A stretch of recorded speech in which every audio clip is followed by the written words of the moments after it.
আল্লাহ পাকের কোরআনে একটি চ্যাম্পিয়ন শিক্ষা আল্লাহ পাক রব্বুল আলামিন জানিয়েছেন ফালা তাখদা'না বিল কওলি ফায়াতমা'আল্লাযী ফী কলবিহি মারাদুন ওয়া কুলনা কওলান মা'রুফা।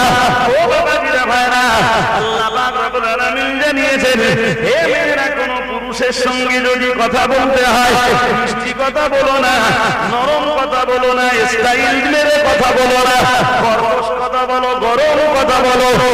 আল্লাহ পাক রব্বুল আলামিন জানিয়েছেন এমন কথা বলো ওই পুরুষের সঙ্গে, ওই পুরুষের অন্তরে যেন তোমার ব্যাপারে কোনো ভালোবাসা না জন্মায়। আমি আল্লাহ পাক রব্বুল আলামিন বলছি ফায়াতমা'আল্লাযী ফী কলবিহি মারাদুন।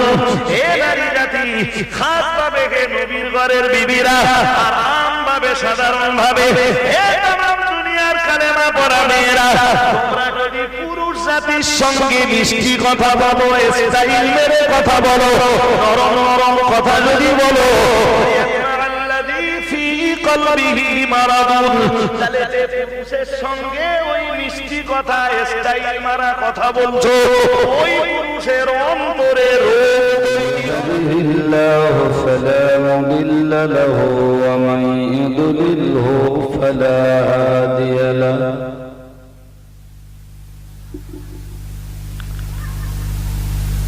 ونشهد أن لا إله إلا الله وحده لا شريك له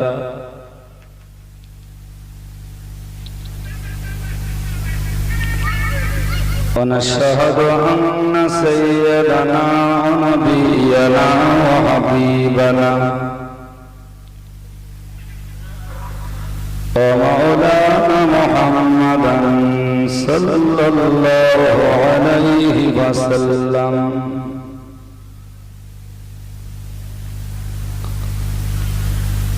صلى الله عليه وسلم عبده ورسوله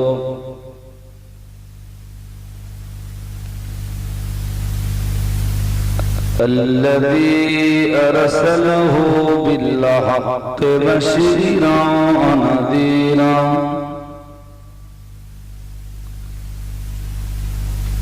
وداعيا إلى الله بإذنه وسراجا منيرا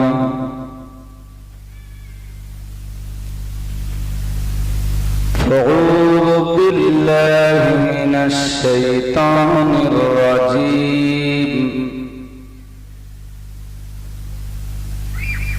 بسم الله الرحمن الرحيم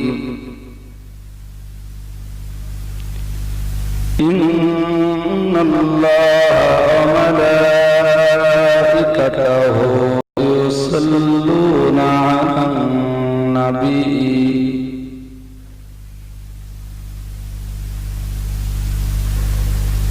يا أيها الذين آمنوا صلوا عليه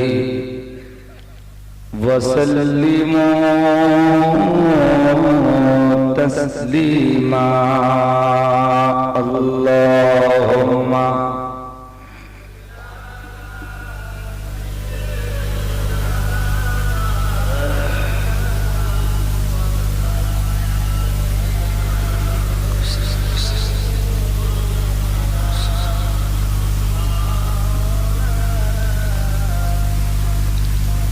نحمده ونصلي على رسوله الكريم أما بعد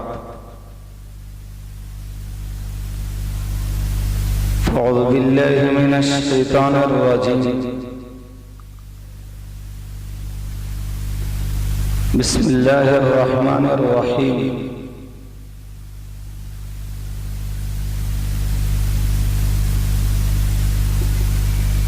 لا تقربوا الزنا إنه كان فاحشة وساء سبيلا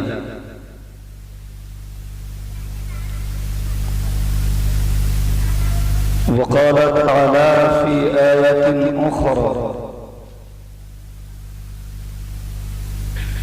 والذين هم لفروجهم حافظون إلا على أزواجهم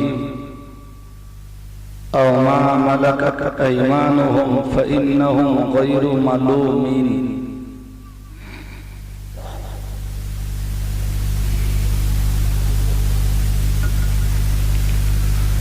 وقال عليه الصلاة والسلام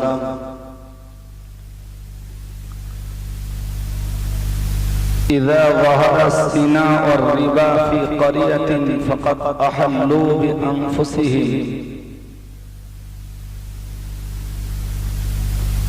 عقاب الله وفي رواية عذاب الله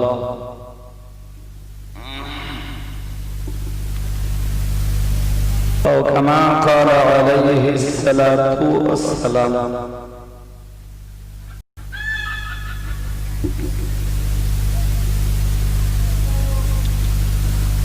আজকের মজলিসের মাননীয় সভাপতি সাহেব,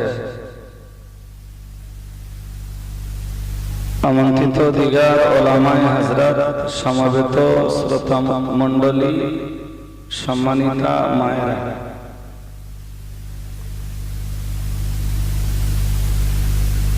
বিগত কয়েক বছর ধরে আমি এই মজলিসের শেষ বক্তা হিসাবে থাকি।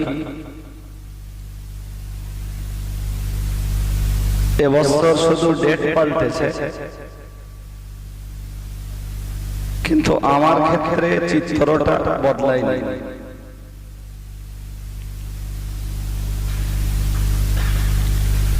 এখনো দেখছি বেশ কিছু মানুষ ধৈর্য ধরে আছেন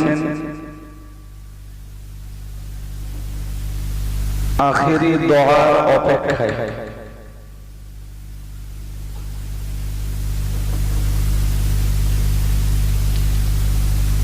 আমি খুব স্বল্প কিছু কথা আপনাদের কাছে বলবো।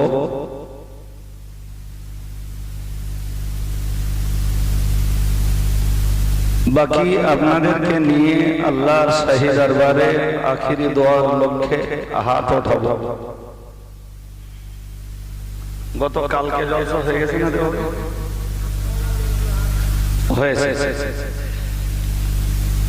তো আমি এসে বলছিলাম যে জনগণের এমনি আর্থিক দৈন্যতা,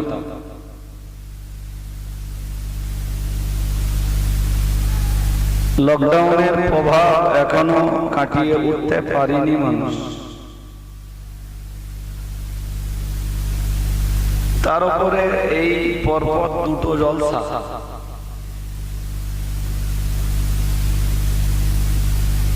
লোক তো সব একই গ্রামে। দেবকের জলসায় তো কঠোর গ্রামের লোক চাঁদা দেয়,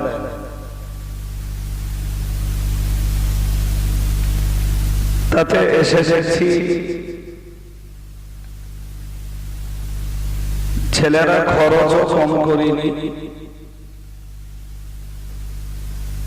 তার মানে মজলিসের ইন্তজাম করতে পয়সাও আপনারা কম দেননি, ভালো দিয়েছেন।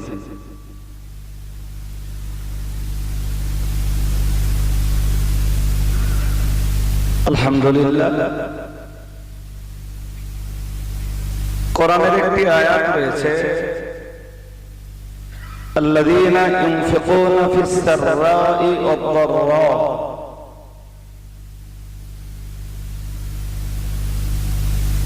যারা দান করে সচ্ছলতার দিনে এবং অসচ্ছলতার দিনে। মানে হাত টান যখন নেই তখনও দান করে, আবার যখন হাত টান ধরে তখনও দান করে।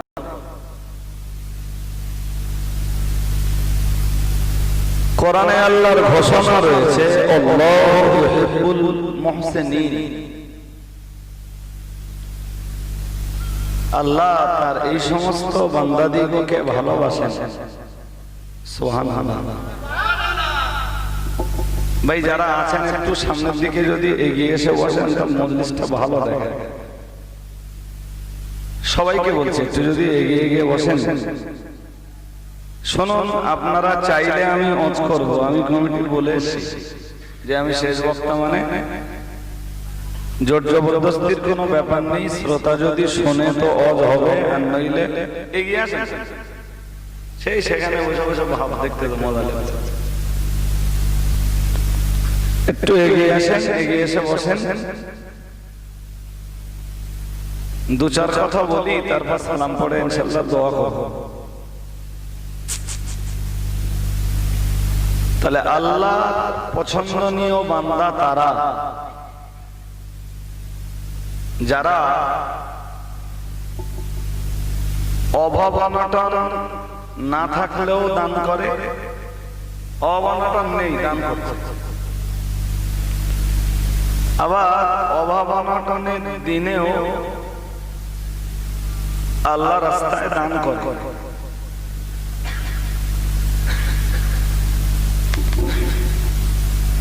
আল্লাহর এইসব বান্দারা আল্লাহর কাছে খুব পছন্দনীয়।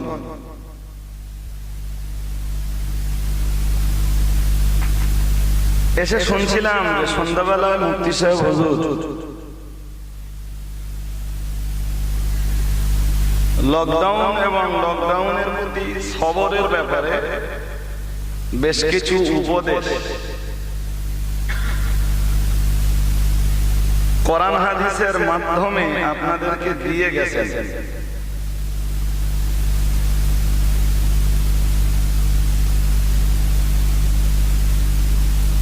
শুনছিলেন না আপনার? নাই, ভুল শুনছেন। আমি শুনে নিয়েছি এই জন্য যে ভাবছিলাম যে মুফতি সাহেবের বক্তব্য আর আমার বক্তব্য আবার একরকম হয়ে যায়।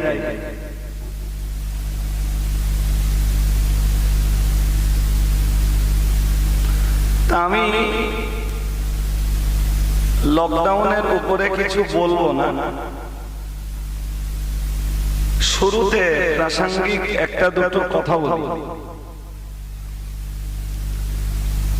লকডাউনের সময় মানুষের খেটে খাওয়া মানুষদের খুব অভাব অনটনের দিন গেছে। লোকের কাছে হাত পেতে নেওয়া মানুষ নয়, তবু হাত পেতে নিতে হয়েছে। ভুল বলছি নাকি? মসজিদে মসজিদে যাকাতের মাল এসেছে, এসেছিল না? আপনাদের মসজিদেও এসেছে, অনেকে নিয়েছে।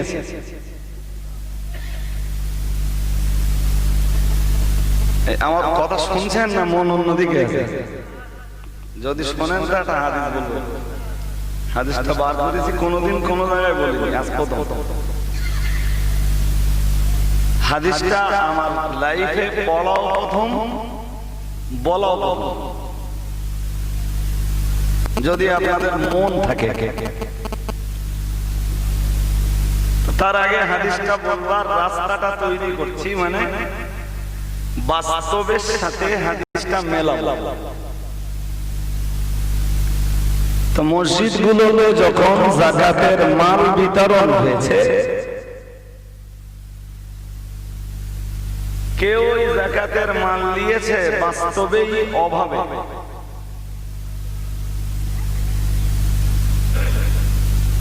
আবার কারোর অভাব নেই,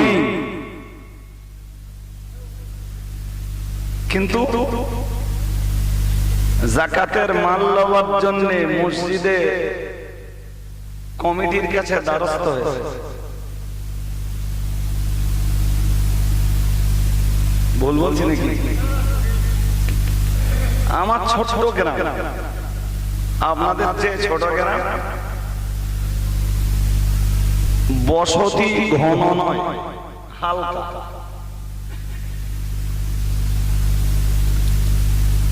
তো ওর ভিতরে বোধহয় যাকাতের চালের বস্তা ঢুকেছে 110 বস্তা, আর ওই পরিমাণ আনুষঙ্গিক মাল।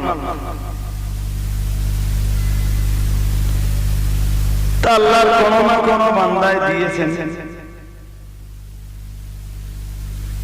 যিনি দিয়েছেন তিনি তার যাকাতের নিয়তে দিয়েছেন।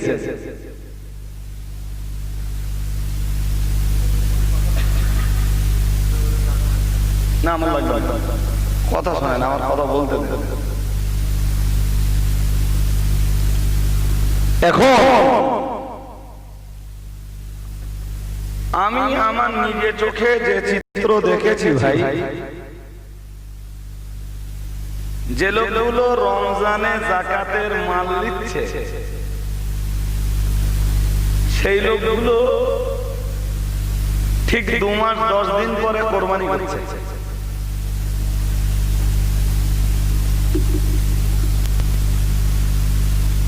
বুঝতে পারছেন কি? দেখে কম বেশি অনুভব করছেন। 2.5 মাস ব্যবধান, লকডাউন তখনও চলছে।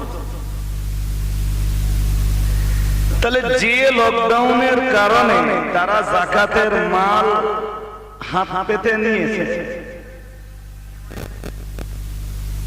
ওই লকডাউনের পিরিয়ডে তারা 5,000, 7,000, 8,000 টাকা করে ফের কুরবানি করেছে। শুনুন, আমি সাদামাটা ভাবে বলছি, যে মানুষগুলির জন্য যাকাতের মাল লওয়া হালাল, নেওয়া তাদের জন্য কোরবানির মিসকিনের গোশত নেওয়া যায়।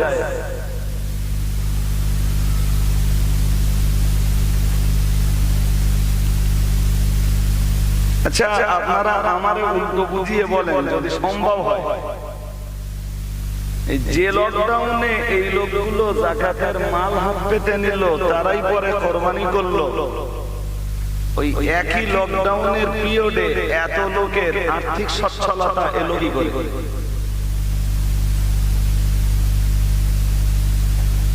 এরপরেও কেউ বলতে পারেন হুজুর হতে পারে। যদি সচ্ছলতা হয়ে থাকে আলহামদুলিল্লাহ, আপনি কোরবানি করেছেন, আমি দোয়া করি আল্লাহ আপনার কোরবানি কবুল করুন। কিন্তু মনে রাখবার ব্যাপার, যে বা যারাই যাকাতের মাল রমজান মাসে, যাকাতের মাল রমজান মাসে অভাবে নয় বরং স্বভাবে নিয়েছে, তাদের কি হবে কোরআনটা বলে দিয়েছে। আর শুধু কোরআন নয়, 1,500 বছর আগে রাসূল মসজিদে নববীতে দাঁড়িয়ে তার ঘোষণা দিয়ে গেছে। দরকার শুধু এখানটায় ভয়, এখানে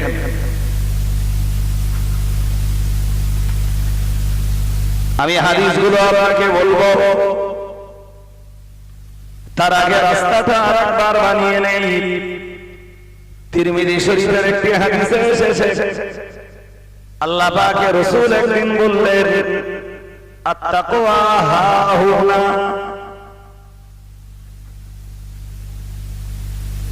আল্লাহ পাকের রাসূল বললেন তাকওয়া এই জায়গায়।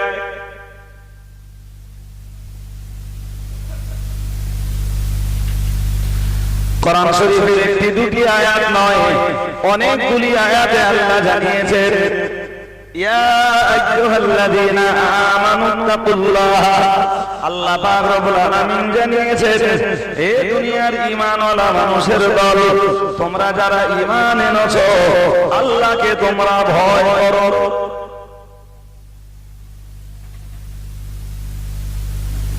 তাহলে হিসাব কষে পাওয়া গেল আল্লাহ ভয় করবার বিধান তাদের জন্য দিয়েছেন যারা পৃথিবীতে ঈমানদার। ঈমান যাদের ভিতরে নেই, আল্লাহর পক্ষ থেকে তাদের কাছে আল্লাহর প্রতি ভয় করবার কোনো দাবিও নেই।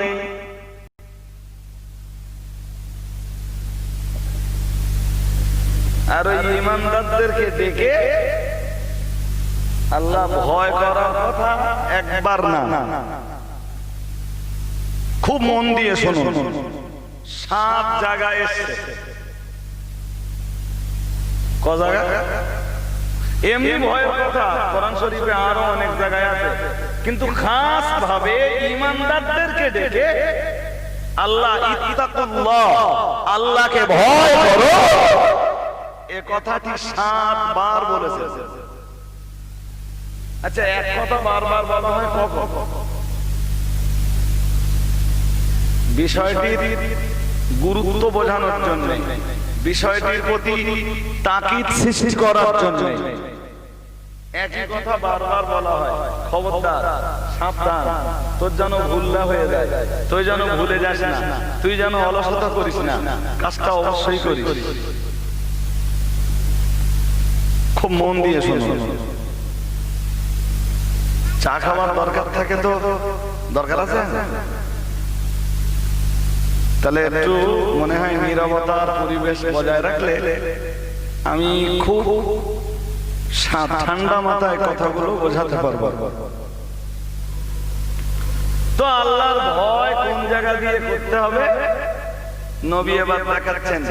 হাদিসে এসেছে, কথাটা 3 বার বললেন, আত্তাকওয়া হাহুনা, আত্তাকওয়া হাহুনা, আত্তাকওয়া হাহুনা। নবী বললেন ভয় এখানে, ভয় এখানে, ভয় এখানে বলে রাসূলুল্লাহ এই জায়গাটা ইশারা করেন, বললেন এটা আল্লাহর ভয়।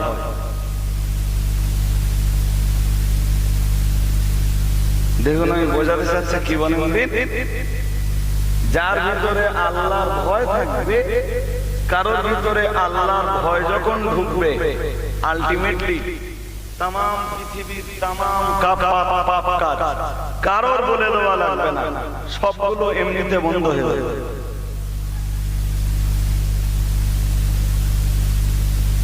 যদি বলেন কেন, তাহলে একটা দৃষ্টান্ত দেই। দৃষ্টান্ত আমার না,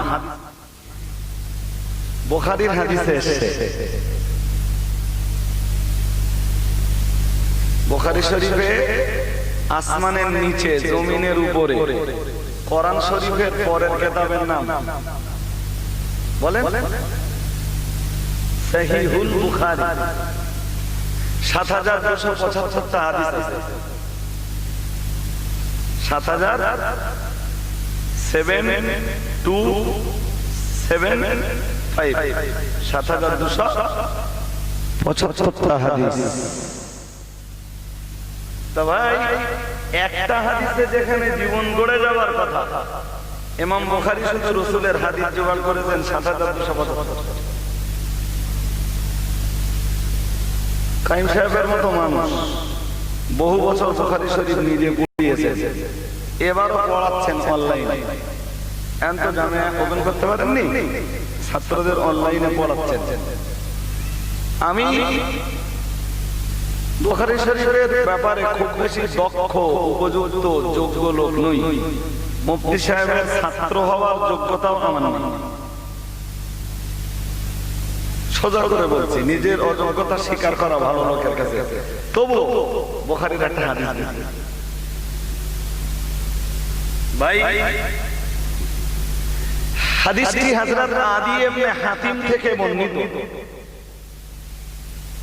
হাতিম ছিলেন রাসূলুল্লাহর আগে একজন বিখ্যাত দাতা, তাকে বলা হতো হাতিম তাই। ছোটবেলায় আমি আমার মায়ের কাছে এই হাতিম তাইয়ের অনেক গল্প শুনতাম। তো তখন অত বুঝিনি যে উনি ইতিহাসের পাতার এক শ্রেষ্ঠ বিখ্যাত পরিচিত মানুষ, তখন বুঝিনি। পরে কোরআন হাদিসের ইতিহাস থাকতে যে আমিও হাতিম তাইকে চিনেছি। ওই হাতিম তাই ছেলের নাম আদি। আদি রাসূলের বিখ্যাত সাহাবী। উনি একদিন রাসূলের দরবারে বসে আছেন। তো কুফা থেকে একজন লোক এসেছে। বিশ্ব নবী মানে বিভিন্ন এলাকা, বিভিন্ন অঞ্চল, বিভিন্ন শহরের লোক তানার কাছে আসবেন তো? আরে হ্যাঁ না বলেন, আসবে না?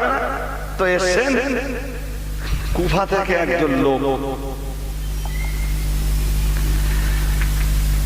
ফাশাকা ইলা রাসূলিল্লাহ সাল্লাল্লাহু আলাইহি ওয়াসাল্লাম কাতাআস সাবিল। হযরত আবু ইবনে হাতিম হাদিসটির বর্ণনা করেছেন, আমি রাসূলের মজলিসে বসেছিলাম, ওই লোকটি রাসূলের দরবারে এসে নবীজির দরবারে অভিযোগ করলো কাতাআস সাবিল, যার বাংলা মানে হলো তার এলাকার চুরি চাকারি ডাকাতি নারী ধর্ষণের ব্যাপারে।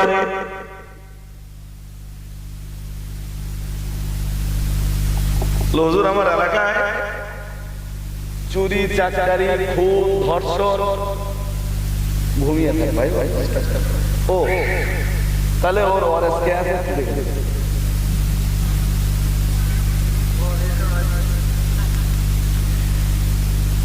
একদম যেন ডিস্টার্ব না হয়। আমার কথা 8 ঘন্টা শুনুন, ওই 8 ঘন্টায় দুটো কাজের কথা বলবো ইনশাআল্লাহ।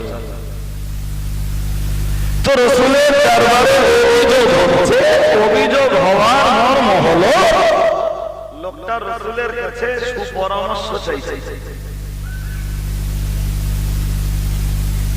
হুজুর আমার এলাকায় ডাকাতি বেড়েছে, তো ভাই ডাকাতি কি এমনি হয় না ডাকাতির সঙ্গে খুন খারাপিও হবে না? আচ্ছা ওই ডাকাতি যদি মেয়েদের কাজটা করতে হয় তাহলে মেয়েদের শ্লীলতাহানি হবে। মেয়েরা যখন দিতে চাইবে না ডাকাত তখন মেয়েদের হাতে, ডাকাত তখন মেয়েদের শরীরে আঘাত করবে তো, আক্রমণ করবে তো। তো তার মানে ওই কাতাউস সাবিল ওর বাংলা মানে হলো ডাকাতি, আর ওই ডাকাতির ভিতরে এই সব কথাগুলো লুকিয়ে। কোনগুলো? খুন খারাপি, নারীর শ্লীলতাহানি, নারীর বেইজ্জতিকরণ।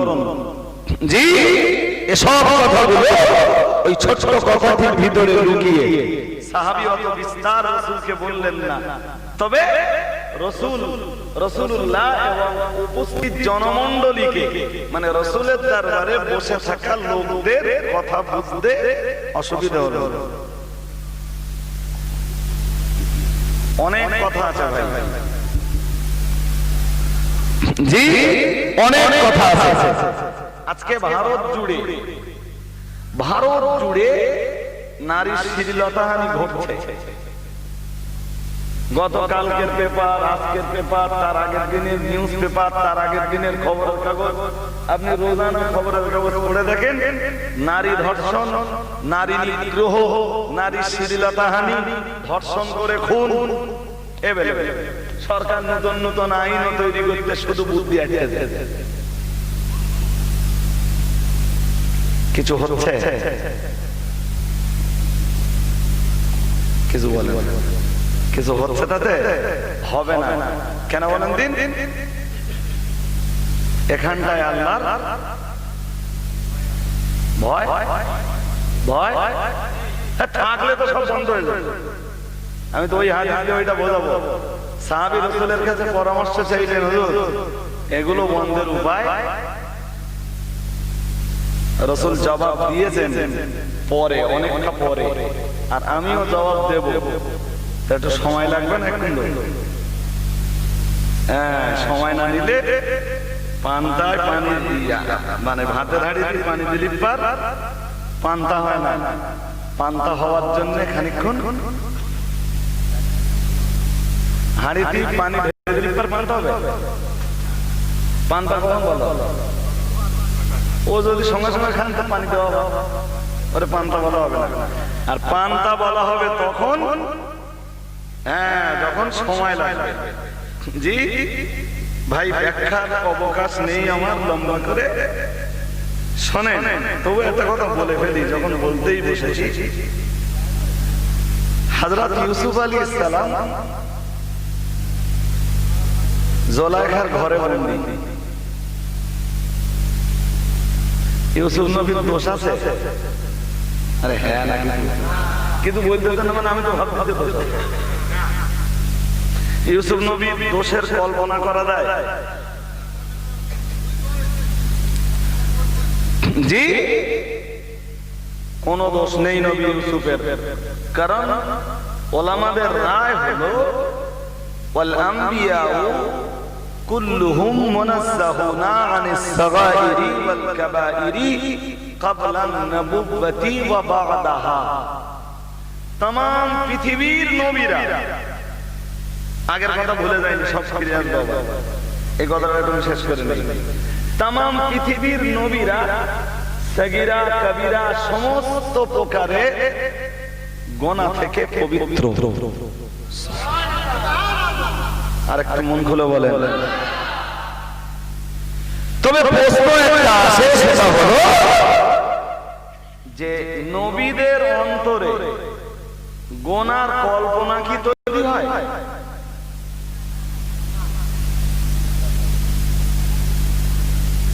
আর একবার মানুষ কোন গুনাহ করার আগে তার মনের ভিতরে একটা কল্পনা তৈরি হয়। সেই কল্পনাটা যখন বাস্তবায়ন হয় তখন সেটা গুনাহে পরিণত হয়। মানে খারাপ কল্পনাটা যখন বাস্তবায়ন হয় তখন সেটা গুনাহে পরিণত হয়। কোন কোন মুফাসসির জবাব দিতে যে লিখেছেন যে নবীদের অন্তরও পবিত্র, তাই নবীদের অন্তরে গুনাহের কল্পনার জাগরণও ঘটতো না। একটু মন খুলে বলেন। দরজা তো সব বন্ধ, ইউসুফ নবী আবদ্ধ। কোরআন বলেছে ওয়াগাল্লাকাতিল আবওয়াব, সব দরজা বন্ধ।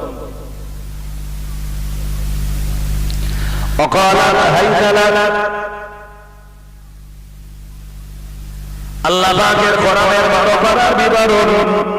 জুলাইখা এবারে বলল, ইউসুফ ঘরের জানালা বন্ধ, দরজা বন্ধ, এখন আমি আমার যৌবনকে তোমার জন্য বেরিয়ে দিলাম। قال معاذ الله, হযরত ইউসুফ আলাইহিস সালাম এক বিন্দু দেরি না করে বললেন, আমি তোমার মতো কুচক্রী নারীর কাছ থেকে বাঁচবার জন্য আমার আল্লাহর কাছে আমি আশ্রয় চাইছি। আর একটু খুশি হয়ে বলেন, তোমার মতো কুচক্রী নারীর কাছে, নারীর থেকে বাঁচার জন্য আমি আল্লাহর কাছে, আমার আল্লাহর কাছে আশ্রয় চাইছি। শোনেন, তো ইউসুফ নবী যখন জুলাইখার ঘরে গেলেন, জুলাইখা ইউসুফ নবীকে বিভিন্ন ভাবে নিজের দিকে আকৃষ্ট করবার চেষ্টা করছিল। এ পর্যন্ত তো নিজের মনের কথা অনেক দিন ধরে ইউসুফ আলাইহিস সালামের প্রতি তার ভালোবাসা, তার অবৈধ প্রেমের লালন করে চলেছেন তার অন্তরে। বলতে পারেন ইউসুফকে আজ প্রথম দিন, যে কারণে জুলাইখা তার মনের কথাগুলো ইউসুফ নবীকে বলতে লাগলো। কিভাবে? সেদিনের জুলাইখার সিস্টেম ছিল, খুব মন দিয়ে শুনুন। তাফসিরে কুরতুবিতে ওই আয়াতের তাফসিরে বলা হয়েছে, জুলাইখা ইউসুফকে ডাকলো, ডেকে বলল, ইউসুফ, ইয়া ইউসুফ মা আহসানা সূরাতা ওয়াজহিক। ইউসুফ, তোমার চেহারাটা না কতই না সুন্দর।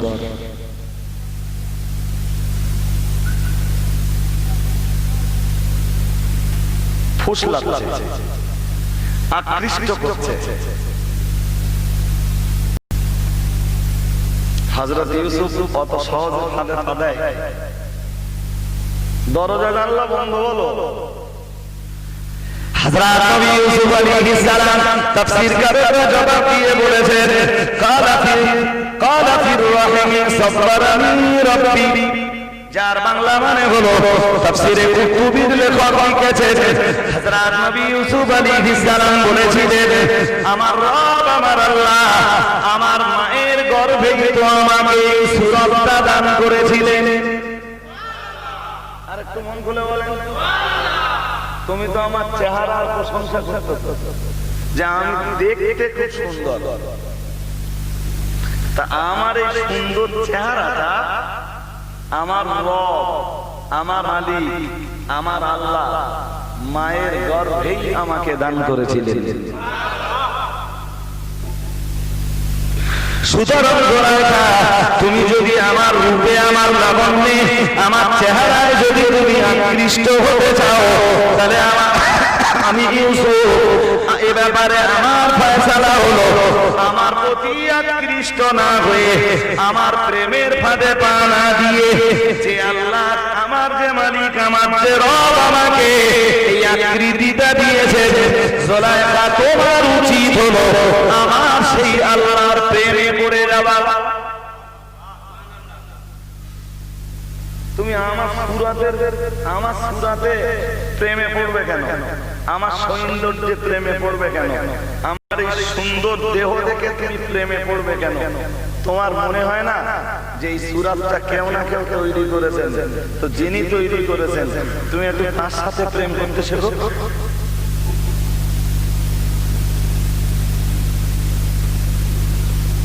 রূপ দেখলি তো আমাদেরও মাথা কাজ করে। চ্যাংরা ছেলেদের কথা কি,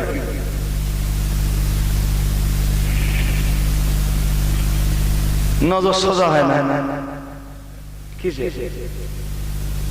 আরে চোখ না ভালো হলে মন ভালো হবে না।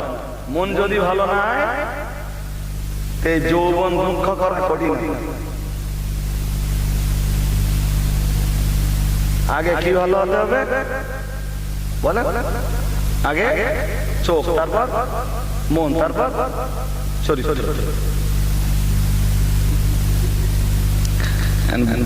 বললে তো বাড়বে বাবা, যত করবো কোরআন হাদিস দিয়ে ততই বাড়বে। এই যে কথাগুলো বলছি, দেবকে লোকের কাছে কোনো কালে বলি। কোনগুলো? এই জোলাইখা ইউসুফ নবীকে আকৃষ্ট করতে চাইছে। কি কি বলছে তাফসীরকাররা তার তাফসীরে পরিষ্কার লিখেছে, ভালো করে মাথা রাখুন।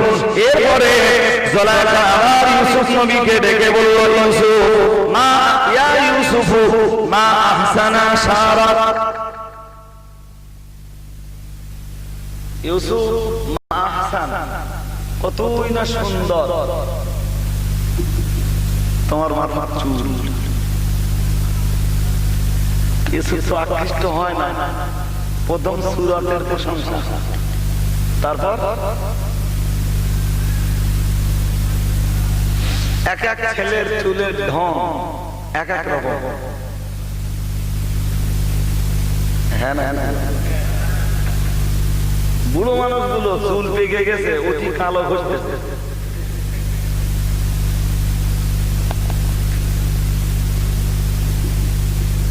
যদি বড্ড মন চায় যে রং পরিবর্তন করব, তো নবীর সুন্নাত হলো গাছের পাতার যে মেহেন্দি, ওই বেটে রস চুলে লাগিয়ে দেবে, লাল মতো হয়ে যাবে, ওতে নবীর সুন্নাত পালন হবে। সুবহানাল্লাহ বলেন, আর একটু মন খুলে বলেন। আর একটা কথা একটু শুনে বাড়ি যাবেন, তা সে কি খুঁজে পাবার? ও আল্লামা মাহমুদ আলুসি রহমাতুল্লাহ আলাইহি,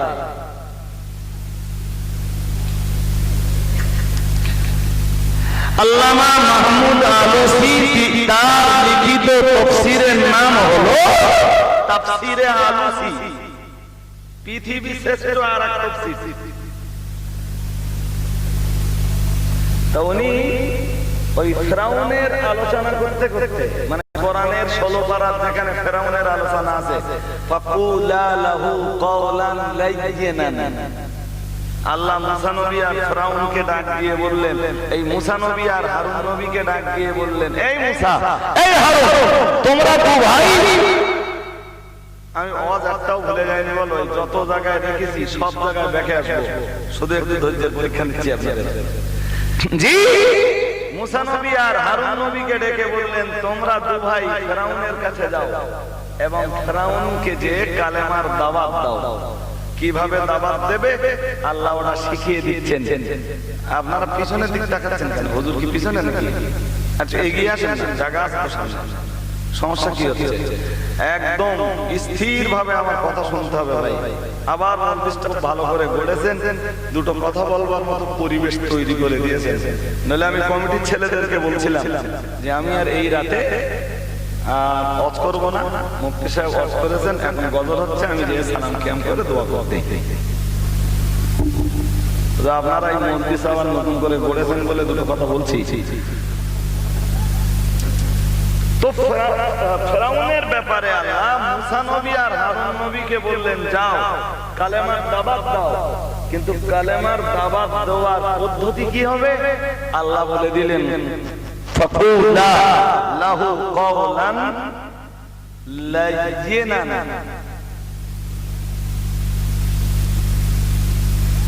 নরম নরম কথা বলো। কি কথা বলে? আচ্ছা, নরম কথা কেন? ফেরাউনের মতো শয়তানের সঙ্গে নরম কথা বলার কোন জায়গা আছে?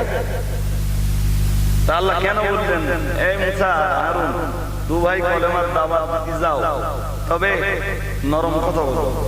তাফসীরকাররা ওর জবাব দিতে যে লিখেছেন যে আর প্রথম জবাব হলো, মুসা মুসা তুমি যে ফেরাউনের কাছে দাওয়াত দিতে যাচ্ছ, ওই ফেরাউন তোমাকে পিতার মতো লালন পালন করেছে। দিনের দাওয়াত দাও, কিন্তু তোমাকে লালন পালন করেছে এ কথাটা ভুলে যেও না। আর এর কারণেই মিষ্টি মিষ্টি ভাষায় দাওয়াত দাও। ঠিক ওর পরেই মুফাসসিররা লিখেছে যে ফেরাউন মুসা নবীকে লালন করার কারণে, পালন করার কারণে যদি ফেরাউনের মতো শয়তানের কাছে যে নরম কথা বলতে হয়, তাহলে একটি সন্তানের কাছে একটি সন্তান তার মায়ের সাথে কত নরম কথা বলবে, তার বাপের সাথে কত নরম কথা বলবে, এটা অন্তত সন্তানকে বুঝে ফেলা হয়। কি আমার কথা বলতে অসুবিধা হচ্ছে নাকি? হ্যাঁ ভাই, তাফসীর ঘাটলে তাফসীরের প্রত্যেকটা কোণে কোণে, প্রত্যেকটা সেন্টেন্সে নতুন নতুন শিক্ষা লুকিয়ে রয়েছে। কিন্তু আমরা আধুনিক কালে তো কোরআন হাদিসের চাইতে কিছু মানুষ পাওয়া যায় যারা গজল বলবে।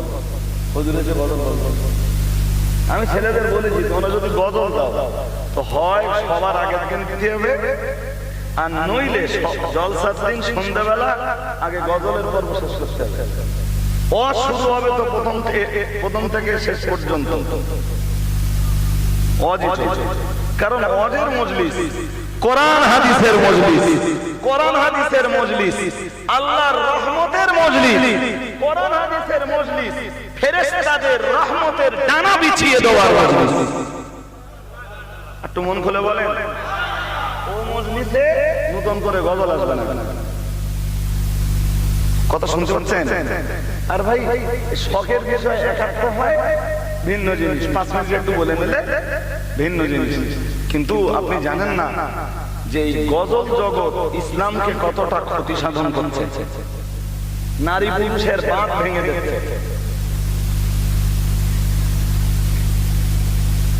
সে গজল গায়ক কে সেটা আমার জেনে লাভ নেই ভাই।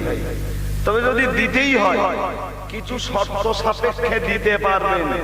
তার প্রথম শর্ত হলো, এই যেমন শুনছেন মেয়েরা মেয়েদের জায়গায়, ছেলেরা ছেলেদের জায়গায়, গজলের সময়ও তাই থাকতে হবে।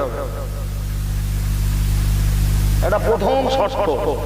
শর্ত নম্বর 2, গজলে গানের সুর থাকলে চলবে না।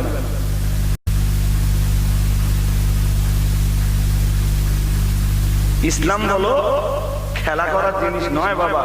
আর কোরআন শরীফে আল্লাহ মানাও করে দিয়েছেন যে লা তাত্তাখিযু দীনাকুম হুজুবা, তোমরা তোমাদের ধর্মটাকে খেলনা মনে করো না। যে যখন মনে হবে একটু খেলা করে নেব, ধর্ম বলো খেলনা না। এখন যদি কোন জায়গার মুসলিমরা ধর্মকে খেলনায় পরিণত করে, তার দায়বদ্ধতা কাইম সাহেবেরও নয়, রজব আলী সাহেবেরও নয়। জি, সত্য হক ন্যায় কথাটা বলে যাওয়া দরকার, বলে দিলাম। কে মানবে মানবে না, ভালো লাগবে লাগবে না, সে তার ব্যাপার তার আছে। জি, আমরা এই হক কথাগুলো বলি বলেই কেউ কেউ বলে যে আমরা ঝগড়া করি।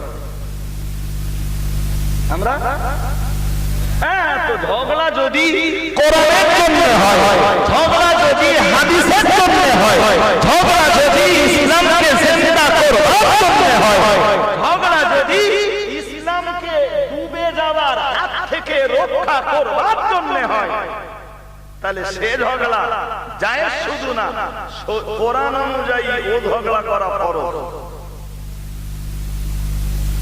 কোথায় আছে শুনবেন? হাফেজ কারা আছে আমি জানি না ভাই, তাদের গ্রামে খুঁজলে এক একটা হাফেজ আলেম পাওয়া যায় নাকি জানেন? জি, হাফেজ যারা আছে, আমি তো হাফেজ না, কোরআন শরীফের 14 পারা শেষ পৃষ্ঠায় আছে। কোরআন শরীফে আল্লাহ তার রাসূলকে নির্দেশ দিয়েছেন, ও রাসূল শুনুন, আমি আল্লাহ পাক রব্বুল আলামিন বলছি, উদউ ইলা সাবিলি রাব্বিকা বিল হিকমাতি ওয়াল মাউইযাতিল হাসানাহ ওয়াজাদিলহুম বিল্লাতী হিয়া আহসান।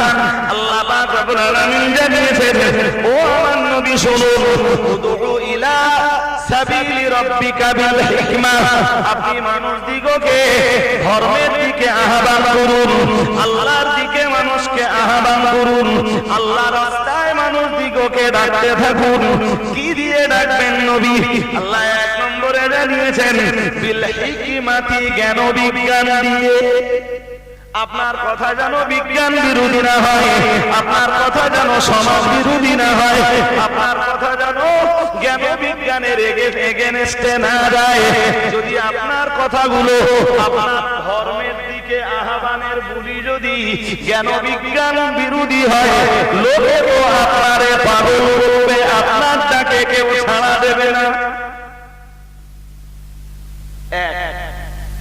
আল্লাহর রাস্তায় মানুষকে ডাকবার নীতি শেখাচ্ছেন আল্লাহ। 2, বাংলাগুলো মুখস্থ করুন। প্রথমটা জ্ঞান বিজ্ঞান দিয়ে ডাকুন।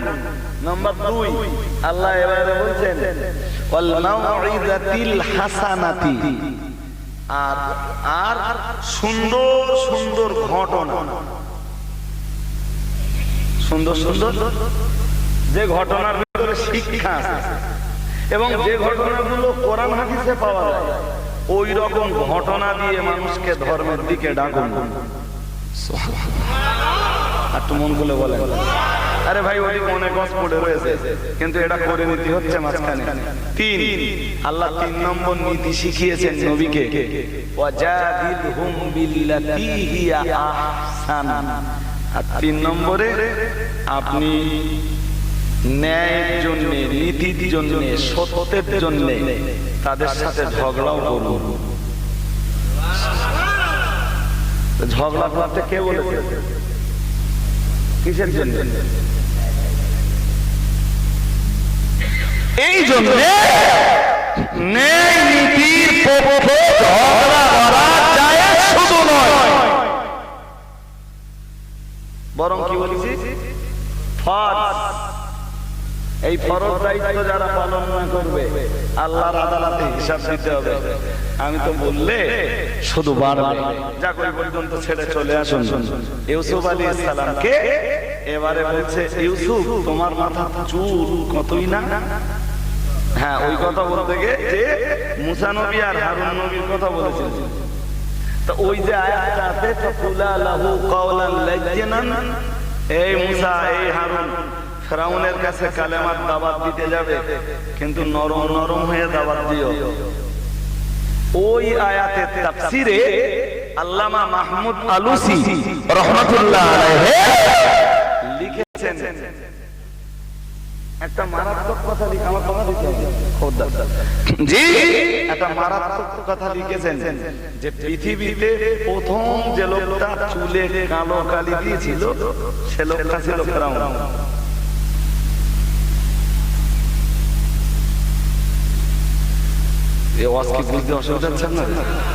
প্রথম যে লোকটা চুলে কালো কালি লাগিয়েছিল সে লোকটার নাম কি? ফেরাউন। সুতরাং চুল কালো করা এটা সুন্নাতে নবাবী নয়, এটা সুন্নাতে ফেরাউন।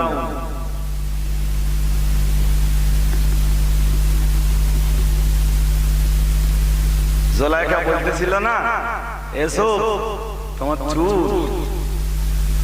চ্যাম্পিয়ন সুন্দর।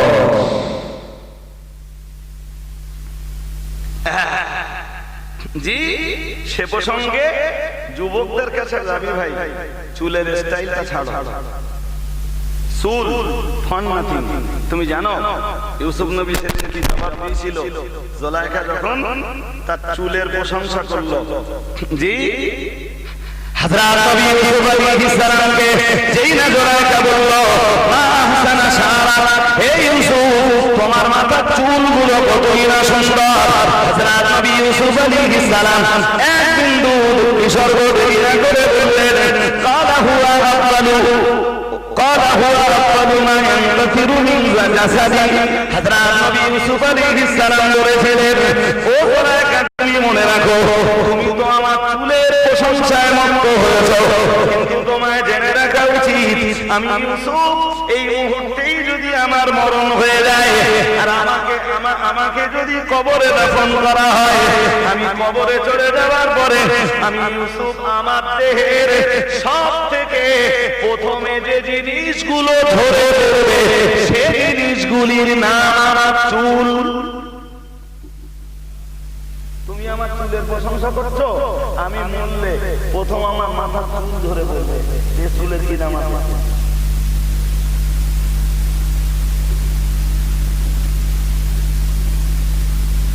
এর স্টাইলে কিছু আছে, এমনি হাদিস আছে, চুলি তেল দাও চুল আসলাও, বিনা কাঙ্গুইতে তেল না দিয়ে দিন কাটিয়ে।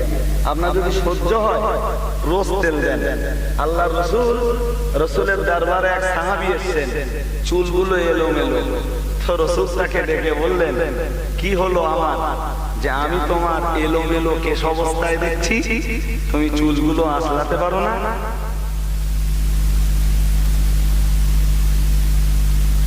রাসূলুল্লাহর স্টাইল ছিল না, তবে নিয়ম নীতিগুলো সব ফলো করে চলছে। একটা লোক চুল এলোমেলো হয়ে চলবে, নোংরা জামা পরে চলবে কেন? সে জামাটা পরিষ্কার করবে, তার জামাটা পুরাতন জামাটা পরিষ্কার করে ফেলবে। কিছু লোক দেখবেন চুল লম্বা হতে হতে কান সব ঢেকে গেছে, মানে বছরে একবারও চুল কাটতে চায়, সাবানও দেয় না, শ্যাম্পু দেয় না। বছরে যদি একবারও চুলে শ্যাম্পু না পড়ে, সাবান না পড়ে, চুল থেকে সুগন্ধি বেরোবে। চুলের অবস্থা যদি ওই হয় যেটা বাইরে লোকে দেখতেছে সেটাই কাটে না, লোকে যেগুলো দেখতে পায় না সেখানকার অবস্থা কি?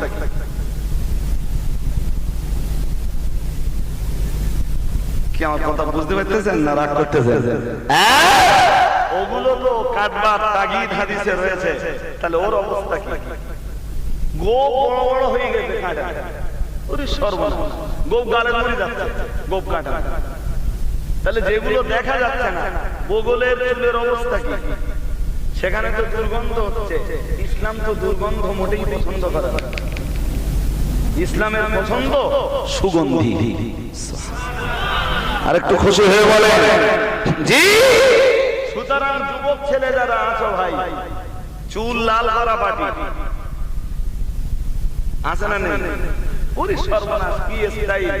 এদিক দিয়ে চুল কাটতে কাটতে এত তুলে দেওয়ার, এখান থেকে ইংরেজিতে লিখে নেছে এস, এদিকে লিখেছে এন, মানে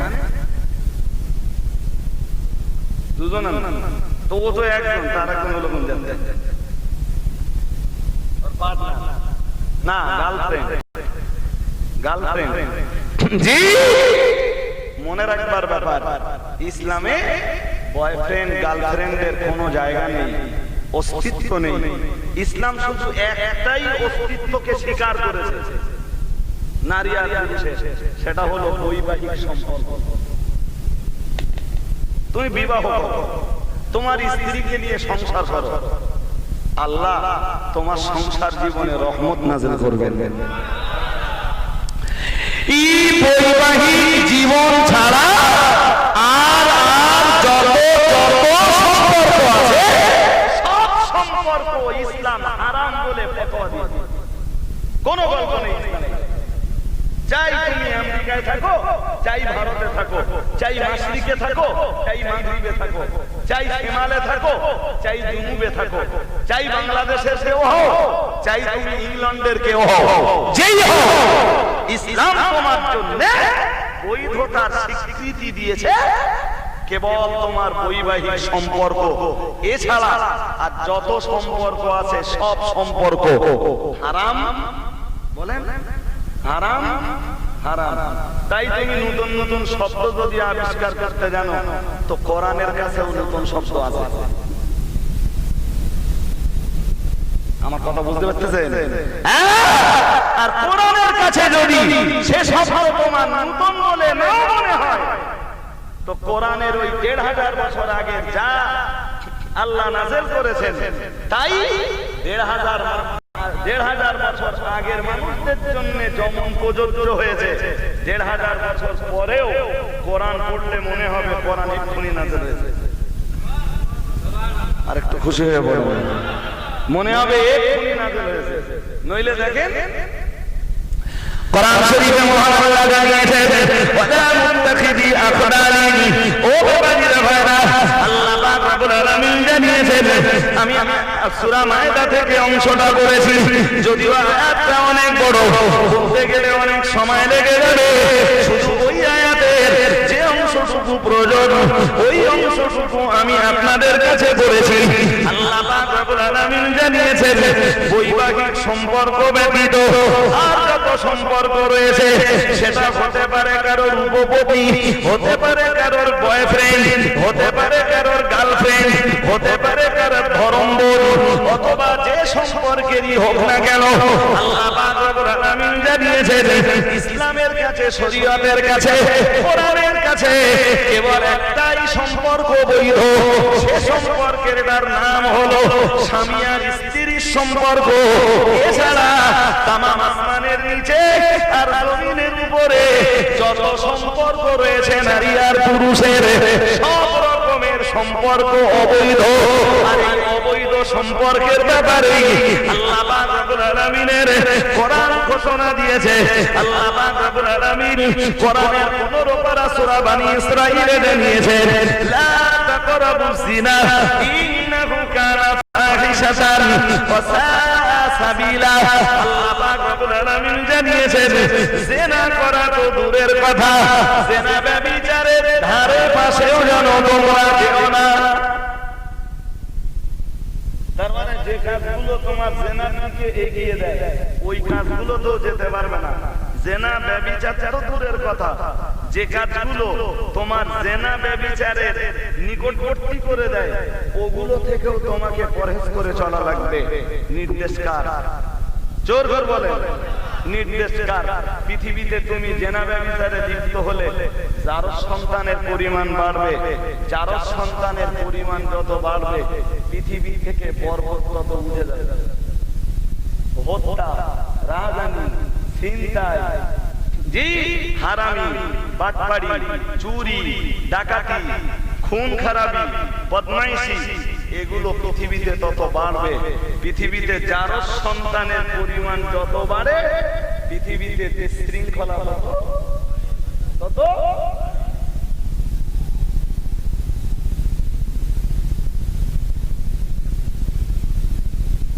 আমি বললে অনেক হয়ে যাবে ভাই, কিন্তু একটা লিমিটেশন তো রাখতে হবে। তো এর ভিতর দিয়েই আপনাদেরকে বলছি, যারা ছেলেরা আছো, মেয়েরা আছো, সাবধান হও ভাই, সাবধান হও। জান্নাতে যাওয়ার জন্য আল্লাহ ওই শর্তগুলোই দিয়েছেন। যত শর্ত দিয়েছেন জান্নাতে যাওয়ার জন্য তার ভিতরের একটা শর্ত হলো তোমার যৌবনকে তুমি হেফাজত করো। উলাইকা হুমুল ওয়ারিসুন, যারা যৌবন হেফাজত করবে আল্লাহ তাদের জন্য তার জান্নাতটা গুছিয়ে রেখে দিয়েছেন। আর মন খুলে বলেন শুধু অজ মানে মনোরঞ্জন না, অজ মানে শুধু গজল শুনে বাড়ি যাবার নাম নয়। তো এই জেনা ব্যভিচারের ব্যাপারে যেমন সচেতন হতে হবে ছেলেদেরকে, তেমন সচেতন হতে হবে মেয়েদেরকে। জি, একটা কথা বলবো, শুনবেন? সবাই বলিনি, একটা কোরআন শরীফের 22 পারা, কত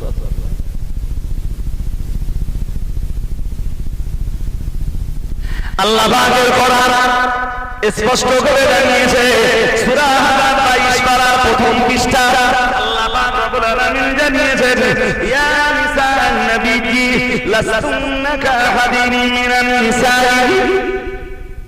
আল্লাহ পাক রব্বুল আলামিন জানিয়েছেন, ইয়া নিসাআন নবী লাসতুন্না কাহাদিন মিনান নিসাই। আল্লাহ পাক রব্বুল আলামিন জানিয়েছেন, হে নবীর ঘরের বিবিরা, তোমরা সাধারণ কোন ঘরের বিবি নও, সাধারণ ঘরের আর 5টা বিবিদের মতো তোমরা নও, তোমরা বলে নবীদের ঘরের বিবি।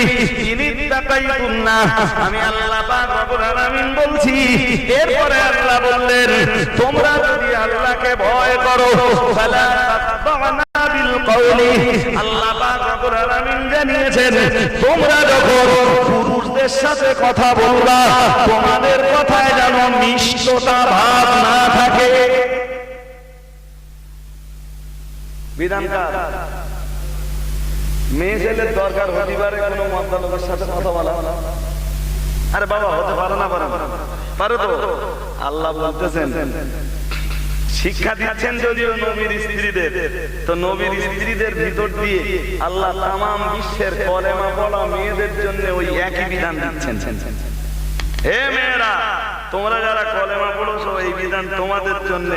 যদি কোনো মরদের সাথে, কোনো মদ্দার সাথে কোনোদিন কথা বলতে হয়, ফালা তাখদানা বিল কওল, মিষ্টি কথা বলতে পারবা না,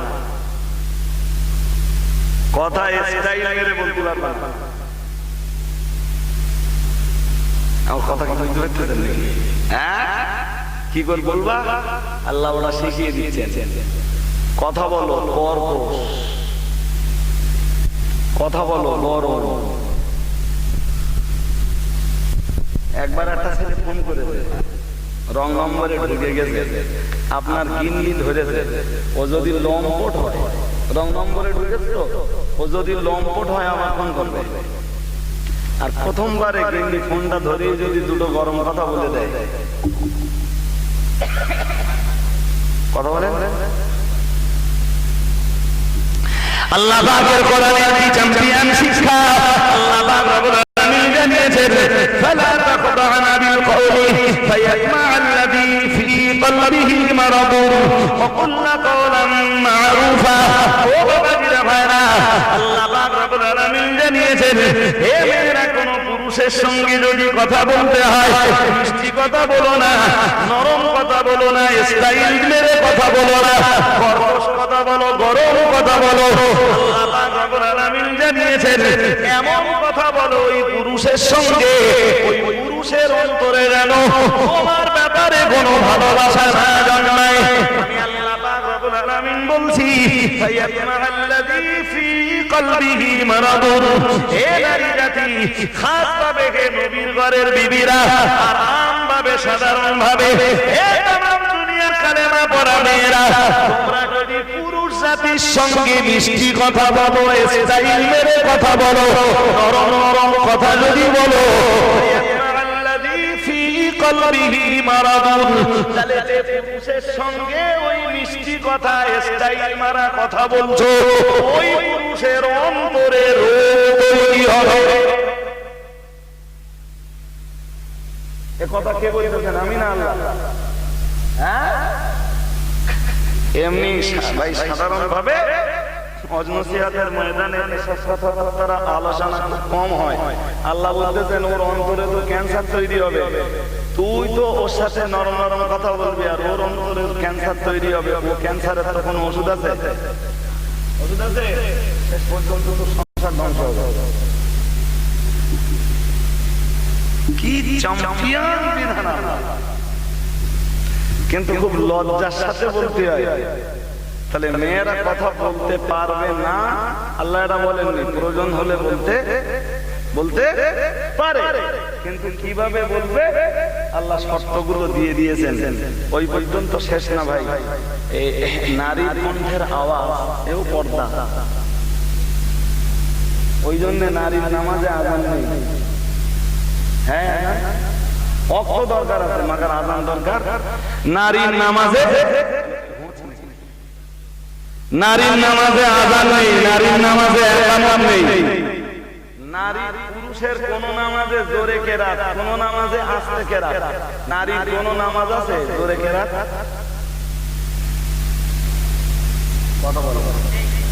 এরপরেও মুসলমানদের বিয়ে বাড়িগুলোতে কত মা, চাচি, ভাবি, খালামা, ফুম্মা, চাচিমা তার গান গাইতে শোনা যায় আর নাচতে পাওয়া যায়। কিছু বলে না। তাহলে ভাই জি, আবার কখনো কখনো শোনা যায় যে হিজড়ে নাকি পয়সাতে ভাড়া করতে হবে।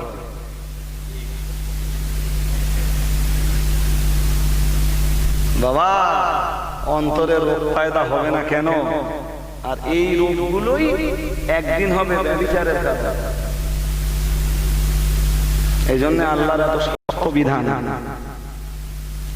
ভালো করে মাথায় রাখুন, অলম্বা করব না। অনেক আলোচনা হয়েছে, আগের অনেক নসিহত আমার বাকি রয়েছে। ও বাবা ভাইরা, বলতে বলতে তো অনেক বলে ফেলেছি। সুতরাং আপনারা যারা আজকের মজলিসে রয়েছেন, মা বোনদেরকে সাবধান করুন, মা বোনদেরকে সচেতন করুন। মহিলা সমিতির মিটিং এ যাওয়া বন্ধ করুন, মহিলা সমিতি সমাজ থেকে উৎখাত করুন। তবেই তো প্রমাণ হবে আল্লাহ সব জায়গা পেয়েছে অন্তরে। আল্লাহর ভয় এই জায়গাটার জাগরণ ঘটেছে। ও বাবাজিরা ভাইরা, সাইদ সাহেবের হাজারো ওয়াজের কোনো ফায়দা হবে না। এই জায়গাটায় যদি আল্লাহর ভয় না থাকে, কি একজন পুরুষ কি একজন নারী যেই হোক না কেন, এখানটাতে আল্লাহর ভয় যদি না থাকে, সাইদ সাহেবের ওয়াজ বেকার। আমি এত খেটে ওয়াজ করে দেবো এত রাত্রি, জি আমার ওয়াজ বেকার। যদি এই জায়গাটায় ওর জায়গাটায় যেদিন ভয় আসবে, মায়েদের কণ্ঠের আওয়াজ এমনি দুর্বল হয়ে যাবে, সমিতির মিটিং এ যাওয়া এমনি বন্ধ হয়ে যাবে, সমিতির খাতা থেকে এমনি নাম কেটে যাবে। ভয় জাগতে হবে কার? জি, মেয়েদের অবাধ আচরণ এমনি বন্ধ হয়ে যাবে, বেপর্দায় ঘোরা এমনি বন্ধ হয়ে যাবে যেদিন এখানটায় আল্লাহর ভয় জাগবে। ইউসুফ নবী এই জায়গাটা আল্লাহর ভয় ছিল। এই জন্য জুলাইখা যত রকম কায়দায় ঘোরাচ্ছে, আর ইউসুফ নবী তার চেয়ে বেশি কায়দায় সুবহানাল্লাহ। আর একটু মন খুলে বলেন, জুলাইখা আরো অনেক কথা বলেছিল ইউসুফ নবীকে, আমি সব কথা আপনাদের বলার সময় পাবো না। জি, এরপরে হযরত ইউসুফকে দেখে জুলাইখা বলল, ক্বালাত মা আহসানা ওয়াজহাক, এই ইউসুফ তোমার না এই মুখমণ্ডলটা কতই না সুন্দর। আগে রূপের বর্ণনা করেছে, এবার অনলি মুখমণ্ডলের বর্ণনা করছে। ইউসুফ, তোমার এই মুখ অবয়বটা, তোমার এই মুখমণ্ডলটা কি সুন্দর ইউসুফ। ভালো করে মাথায় রাখুন, সালাহু আলা তুরাব ইয়াকুলুহু। হযরত নবী ইউসুফ আলাইহিস সালাম এক বিন্দু বিসর্গ করলেন না, দেরি না করে জবাব দিলেন, ও জুলাইখা, তুমি তো আমার সুন্দর অবয়ব, সুন্দর মুখমণ্ডলের কথা বলছো, কিন্তু জুলাইখা তুমি কি জানো না, আমি মরে যাবার পরে আমার এই মুখমণ্ডলটা হবে মাটির খোরাক। কিসের খোরাক? যদিও নবীদের দেহ ভক্ষণ করা মাটির জন্য বলেন, কিন্তু সাধারণদের জন্য, সাধারণ মানুষদের জন্য যেটা ঘটবে ওইটাই নবী ইউসুফ সেদিন জুলাইখার কাছে তুলে ধরেছেন। তুমি আমার এই অবয়ব মুখমণ্ডল থেকে আকৃষ্ট হচ্ছ, তুমি জানো না আমি মরে গেলে মাটি আমার এই মুখমণ্ডল খেয়ে ফেলবে।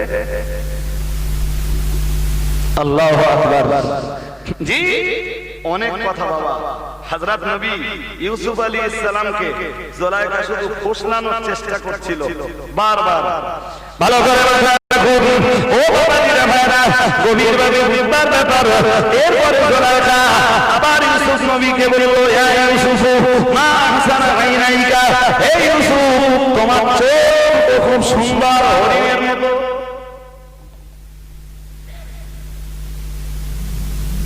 আপনাদের যাদের বয়সটা এসে সব বুঝবেন না, এইসব লাইনের জিনিস যারা আছে ওরা বুঝতে পারতে। জুলাইখা ওই কথাটা বলছে ইউসুফকে টানবার জন্য, তোমার চোখ দুটো না বিরাট সুন্দর, খুব সুন্দর ইউসুফ। আল্লাহু আকবার। ইউসুফ নবীর জবাব আছে না নেই? নেই। ভালো করে হযরত নবী ইউসুফ আলাইহিস সালাম এক বিন্দু বিসর্গ দেরি করলেন না। আল্লাহ পাকের নবী ইউসুফ সঙ্গে সঙ্গে ইউসুফ নবী উত্তর দিলেন, ক্বালা বিহিমা আনজুরু ইলা রাব্বি, এই চোখ দুটো আমাকে দিয়েছেন আমার রব, আর এই সুন্দর চোখ দিয়ে আমি এই পৃথিবীতে আমার রবের নেয়ামতগুলোকে অবলোকন করি। আর একটু মন খুলে বলেন, সুন্দর চোখ দিয়েছেন আমার আল্লাহ, আর দিয়েছেন এই পৃথিবীর দৃশ্যগুলো দেখবার জন্য, তার নিয়ামতগুলো দেখবার জন্য, অবৈধ কোন নারীকে দেখবার জন্য নয়। জি। জুলাইখা ফের বলল, ইউসুফ তোমার এই সুন্দর চোখ দুটো দিয়ে, কাল বিহিমা উনজুর ইলা ওয়াজহি, ইউসুফ তোমার এই সুন্দর চোখ দুটো দিয়ে আমাদেরকে তাকাও না। তার মানে বুঝতে হবে যে এতক্ষণ এত কথা হয়েছে, ইউসুফ নবী এখন জুলাইখার দিকে ঘরের দরজা শুধু বন্ধ, ঘরের দরজা। কোন কোন তাফসীরকারক লিখেছেন জুলাইখার ঘরে একটা ঠাকুর ছিল, জুলাইখা ওই ঠাকুরের মুখে অন্যটা ফেলে দিলে দিয়ে বলল, ইউসুফ ঘরের ভিতরে আমাদের এই উপাস্য আমাদের এই দৃশ্য দেখতে পাবে, তুমি এটা ভয় করতেছ? ভয় লাগতেছে জাঙ্গা উপাস্য দেখতে পাই যদি? ইউসুফ আলাইহিস সালাম বললেন, আপনাদের উপাস্য দেখতে পেলেও কি না পেল ইউসুফের কিছু এসে যায় না, তবে আপনাদের এই উপাস্যের উপরে একটা পর্দা ফেলে দিলি ও দেখার ক্ষমতা হারিয়ে ফেলে, কিন্তু আমার যিনি রব তিনি কখনোই দেখার ক্ষমতা হারিয়ে ফেলেন না। আপনার ঘরের এই দেবতা আপনার এই কুকর্মের সাক্ষী না থাকতে পারে, কিন্তু যিনি সৃষ্টি করেছে আমার আল্লাহ কোনো শান্তি নেই, আমার আল্লাহ কোনো শান্তি নেই, আমার আল্লাহ কোনো নিস্তারা নেই, আমার আল্লাহ কোনো বাস্তারা নেই, আমার আল্লাহ কুদরতি চোখ দুটো থেকে আমি কর্মকে লুকাতে পারবো না। ইউসুফ বিহিমা উনজুর ইলা ওয়াজহি, তুমি তোমার চোখ দুটো দিয়ে আমার দিকে একবার তাকাও না। কি চ্যাম্পিয়ন জবাব ইউসুফ নবী। আল্লাহু আকবার। হযরত নবী ইউসুফ আলাইহিস সালাম জবাব দিচ্ছেন। ভালো করে রাখুন ও বাবাজিরা ভাইরা, হযরত নবী ইউসুফ আলাইহিস সালাম জবাব দিলেন, ক্বালা ইন্নী আখাফু মা ফি আখিরাতি। হযরত নবী ইউসুফ আলাইহিস সালাম বলেছিলেন, ও জুলাইখা, যে চোখ দুটো আল্লাহ আমাকে দিয়েছেন, আল্লাহর পৃথিবীর সুন্দর ওই দৃশ্য, আল্লাহর নিয়ামতে ভরা এই দুনিয়ার দৃশ্য দেখবার জন্য ওই চোখ দুটো দিয়ে যদি আমি দুনিয়ার অবৈধ কোন নারীর দিকে তাকাই, হযরত নবী ইউসুফ আলাইহিস সালাম বলেছিলেন, ইন্নী আখাফু মা ফিল আখিরাহ, আমার বড় ভয় হয় হাসরের ময়দানে আমার আল্লাহ আমার চোখ দুটোকে অন্ধ করে দেন কিনা। ও বাবাজিরা ভাইরা, নবী ইউসুফ আলাইহিস সালাম বুঝিয়ে দিয়েছিলেন জুলাইখাকে, ও জুলাইখা, তোমার অবৈধ নারী সৌন্দর্যের দিকে যদি আজকে আমি আমার চোখ দুটো দিয়ে তাকাই, হাসরের ময়দানে আল্লাহ আমায় অন্ধ বানিয়ে দেবেন। তোমার অবৈধ নারী সৌন্দর্য দেখে আমি আল্লাহর নবী ইউসুফ হাসরের ময়দানে আমার চোখ দুটোকে হারিয়ে ফেলতে চাই না। আর একটু মন খুলে বলেন জি। এ বর্তমান শেষ জমানার ছেলে মেয়েদের জন্য এ খুব বড়